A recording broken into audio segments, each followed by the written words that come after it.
தூக்கி மேல எடுத்து இந்த கீழே விழுந்ததை எடுத்து மாற்றாரு. இந்த அம்மாளால முடியல, அதனால தோத்து போட்டதுக்காக அர்த்தத்துக்காக நெத்திக்கண்ல எரிச்சிடறாரு. யாரை எரிச்சிடறாங்க சொல்லுங்க? யாரை எரிக்கிறாங்க? யார சொல்லுங்களா? இவ்வளவு நேரம் சிவ சொன்னதுக்கு என்ன? யாரை எரிச்சாங்க? பார்வதியை எரிச்சுட்டாங்க.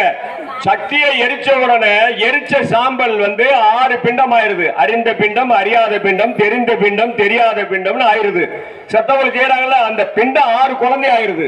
அந்த 6 குழந்தையும் ஆதிபராசக்தி அவங்களுடைய அருள்னால, எம்பெருமான் அருள்னால என்ன பண்றாங்க? சிவனோட அருள்னால 6 கன்னிமார உருவாக்கி 6 குழந்தைய வளர்க்கிறாங்க. இத பார்த்த ஆதிபராசக்தி 6 குழந்தை அணைச்சு 6 முகமா ஆக்கி தன்னை உருக்கி சக்தி வேலை கொடுத்து சூரபத்மன் அழிக்க பிறந்தவர் தான் முருகப்பெருமான். அப்ப யாருக்கு வெற்றி சொல்லுங்க? இப்ப சொன்ன வெற்றிவேல் முருகன்.